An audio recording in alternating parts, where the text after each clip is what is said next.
Welcome to Power Play India. Don't forget to like, share and subscribe for more content. नमस्कार दोस्तों, power play India पर आपका स्वागत है। सोचिए एक ऐसा इंसान जिसके बारे में किसी ने अपनी पूरी जिंदगी एक पॉलिटिकल पार्टी के खिलाफ लड़ने में निकाल दी। उसने उस पार्टी की आइडियोलॉजी को चैलेंज किया, उनके खिलाफ रैलीज की, लेकिन जब उस इंसान की डेथ हुई तो उसी विरोधी पार्टी की गवर्नमेंट ने उन्हें देश का दूसरा सबसे बड़ा सम्मान पद्म विभूषण। ऐसा क्यों हुआ? क्या ये रिस्पेक्ट थी या पॉलिटिक्स? आज हम डिकोड करेंगे पद्म अवार्ड्स 2026। ये सिर्फ मेडल्स की लिस्ट नहीं है, ये भारत की नई पॉलिटिक्स और सोसाइटी का सबसे बड़ा मिरर है। दोस्तों, टोटल 131 अवार्ड्स अनाउंस हुए हैं। 5 विभूषण, 13 भूषण और 113 पद्मश्री। लेकिन हम सिर्फ नाम नहीं पढ़ेंगे, हम समझेंगे कि राष्ट्रपति द्रौपदी मुर्मू ने जिन लोगों को चुना है, उनके सिलेक्शन के पीछे स्टेट क्राफ्ट क्या है, पॉलिटिकल मैसेजिंग क्या है, और वो कौन से अनसंग हीरोज हैं जो न्यूज हेडलाइंस में नहीं आते पर असली हीरो वही हैं। तो दोस्तों, आगे बात करते हैं। सबसे पहले नंबर्स पर एक नजर डालते हैं। इस साल जो लिस्ट आई है एक पिरामिड की तरह है। टॉप पर 5 पद्म विभूषण जो एक्सेप्शनल सर्विसेज के लिए मिलता है, फिर 13 पद्म भूषण और बेस में है 113 पद्मश्री। इस लिस्ट की खासियत ये है कि इसमें 19 महिलाएं हैं और 16 अवार्ड्स पोस्टमस यानी मरणोपरांत दिए जा रहे हैं। और सबसे इंपॉर्टेंट बात है कि इस लिस्ट में 45 अनसंग हीरोज हैं, वो लोग जो जमीन पर काम करते हैं, एसी रूम्स में नहीं। नॉमिनेशंस के लिए 39,000 एप्लीकेशन आई थी, उसमें से टोटल 131 को चुना गया है। अब सवाल ये है कि सरकार ने इन्हीं लोगों को क्यों चुना? इस साल के अवार्ड्स के 3 बड़े पिलर्स हैं। पहला, स्ट्रेटेजिक को ऑप्शन, यानी अपने दुश्मनों या राइवल्स को ऑनर करके उन्हें अपना बना लेना। दूसरा, पीपल्स पद्मा, उन लोगों को ढूंढना जो गांव देहात में छुपा हुआ टैलेंट है। और तीसरा, साउथ और ईस्ट, इस बार केरल, तमिलनाडु और बंगाल पर बहुत फोकस है। चलिए सबसे पहले पॉलिटिक्स डिकोड करते हैं। सबसे बड़ा शॉक और सरप्राइज था पद्म विभूषण की लिस्ट में 5 में से 3 अवार्डीज केरल से हैं। इसे कहते हैं लुक साउथ स्ट्रेटेजी। सबसे बड़ा नाम श्री वीएस अच्युतानंदन। वीएस केरल के फॉर्मर चीफ मिनिस्टर थे और कम्युनिस्ट मूवमेंट के टाइटन थे। वो बीजेपी के स्ट्रिक्ट आइडियोलॉजिकल अपोनेंट थे, पर उन्हें अवार्ड देकर गवर्नमेंट ने मैसेज दिया है कि वो पॉलिटिकल डिफरेंसेस से ऊपर उठ चुके हैं। इसे कहते हैं लेगेसी अप्रोप्रिएशन, यानी विरोधी की लेगेसी को रिस्पेक्ट देकर उसे नेशन की लेगेसी बना देना। इससे केरल के फ्लोटिंग वोटर्स पर बहुत बड़ा असर पड़ेगा। केरल का गेम यही खत्म नहीं होता। बैलेंस देखिए, एक तरफ कम्युनिस्ट लीडर वीएस तो दूसरी तरफ जस्टिस केटी थॉमस, जो सुप्रीम कोर्ट के फॉर्मर जज हैं और क्रिश्चियन कम्युनिटी से आते हैं। ये मैसेज है क्रिश्चियन इंटेलेक्चुअल्स के लिए। और नॉर्थ इंडिया में सिनेमा के ही मैन यानी धर्मेंद्र सिंह देओल को पोस्टमस विभूषण मिला है। धर्मेंद्र सिर्फ एक एक्टर नहीं, जाट कम्युनिटी के आइकॉन भी थे। ये अवार्ड फार्मर्स और रूरल इंडिया के साथ इमोशनल कनेक्ट बनाने का तरीका है। साथ ही मिस एन राजम, जो वायलिन की लेजेंड हैं, उन्हें अवार्ड देकर कल्चर को भी सम्मान दिया गया है। अब आते हैं पद्म भूषण पर। यहाँ थोड़ी हार्डकोर पॉलिटिक्स दिखती है। एक नाम है भगत सिंह कोश्यारी। ये महाराष्ट्र के फॉर्मर गवर्नर थे। वहां इनके कमेंट्स पर काफी हंगामा हुआ था। मराठी आइकॉन्स की इंसल्ट का आरोप लगा था, लेकिन उन्हें अवार्ड मिलना ये दिखाता है कि पार्टी लॉयल्टी को पब्लिक एंगर से ज्यादा वैल्यू देती है। दूसरा नाम है शिबू सोरेन, जो कि झारखंड से हैं। ये जेएमएम पार्टी के फाउंडर हैं। इन्हें अवार्ड देकर बीजेपी ने ट्राइबल वोट बैंक को सिग्नल दिया है कि हम आपके गुरु, जो कि एकदम जमीन से जुड़े हुए हैं, उनकी रिस्पेक्ट करते हैं, चाहे हमारी पार्टी अलग हो। स्मार्ट मूव है ना? पॉलिटिक्स से हटकर देश की तरक्की वालों को भी ऑनर किया गया है। उदय कोटक, कोटक महिंद्रा बैंक के फाउंडर, ये एथिकल कैपिटलिज्म का फेस है।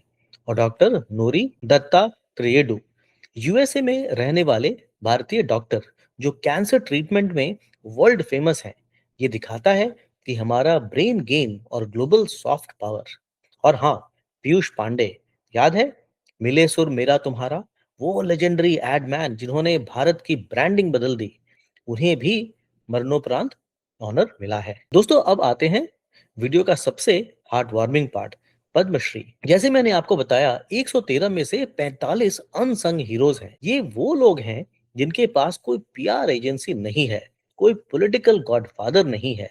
इनका सिलेक्शन सिर्फ और सिर्फ इनके इम्पैक्ट पर हुआ है। इन्हें कहते हैं असली भारत की पहचान। आइए कुछ कहानियां सुनते हैं। मिलिए कर्नाटक से अनके गौड़ा जी से। ये एक सिंपल बस कंडक्टर थे। इन्होंने अपनी जॉब की सैलरी और प्रॉपर्टी बेचकर पुस्तक माने बुक हाउस बनाया। आज उनकी लाइब्रेरी में 10 लाख से ज्यादा किताबें हैं।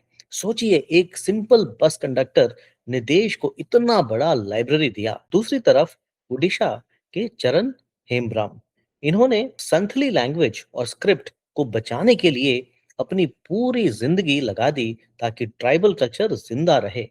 इन्हें कहते हैं ट्रू डेडिकेशन। महाराष्ट्र के भिकलिया लडाकिया धिंडा, उम्र 90 साल। ये तड़पा इंस्ट्रूमेंट बजाते हैं जो लौकी से बनता है। इन्होंने ट्राइबल म्यूजिक को मरने नहीं दिया।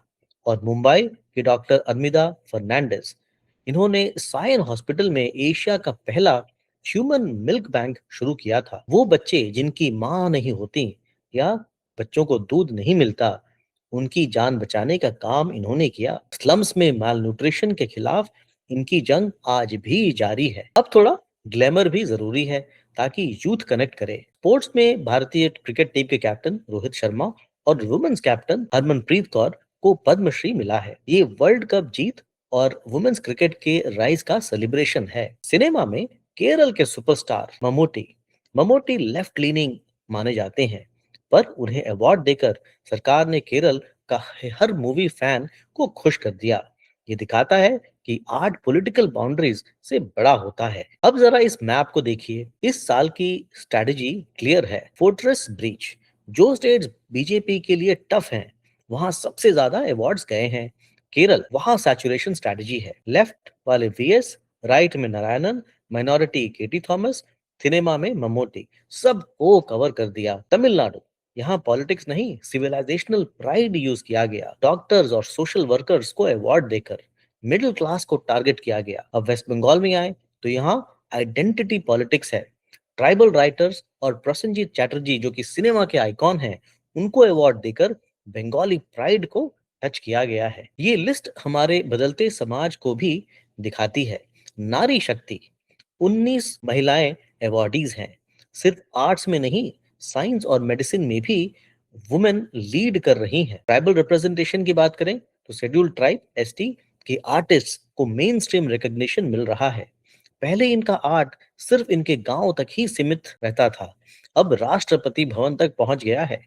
ये एक इंक्लूसिव भारत की तरफ इशारा है। पर जहां अवार्ड्स होते हैं दोस्तों, वहां कंट्रोवर्सीज ना हो ऐसा नहीं हो सकता। अगर महाराष्ट्र की बात करें तो अपोजिशन पार्टीज भगत सिंह कोश्यारी के अवार्ड से बहुत नाराज हैं। वो कह रहे हैं कि ये मराठी मानुस के जख्मों पर नमक छिड़कने वाली बात हो गई।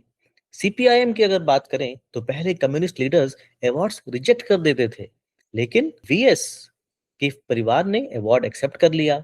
ये दिखाता है कि अब नेशनल ऑनर को रिजेक्ट करना मुश्किल हो गया है, चाहे आइडियोलॉजी कुछ भी हो। तो दोस्तों, फाइनल वर्डिक्ट क्या है? पद्म अवार्ड 2026 एक मास्टर क्लास है स्टेट क्राफ्ट और रिकॉग्निशन का। सरकार ने दिखाया है कि अगर आप देश के लिए काम कर रहे हैं, चाहे आप बस कंडक्टर हो अनके गौड़ा की तरह या उनके पॉलिटिकल दुश्मन हो वीएस की तरह, देश आपको रिकॉग्नाइज करेगा। ये अवार्ड्स अब सिर्फ एलीट क्लब नहीं है, ये पीपल्स पद्मा बन गए हैं। दोस्तों, जाते जाते एक बात याद रखिएगा। कर्नाटक के वो बस कंडक्टर आनके गौड़ा जी जब टिकट काटते थे, तब किसी ने नहीं सोचा था कि एक दिन वो पद्मश्री बनेंगे। उनकी कहानी हमें ये सिखाती है कि आपका पोजीशन मैटर नहीं करता, आपका कंट्रीब्यूशन मैटर करता है। दोस्तों, अगर ये वीडियो आपको इन्फॉर्मेटिव लगा तो इसे जरूर लाइक, शेयर और सब्सक्राइब करें और कमेंट्स में हमें बताएं कि आपका फेवरेट अनसंग हीरो कौन है। पावर प्ले इंडिया देखने के लिए बहुत बहुत धन्यवाद। ऐसे वीडियो देखते रहिए और हमें लाइक, शेयर और सब्सक्राइब जरूर करें। Thank you. Welcome to Power Play India. Don't forget to like, share and subscribe for more content.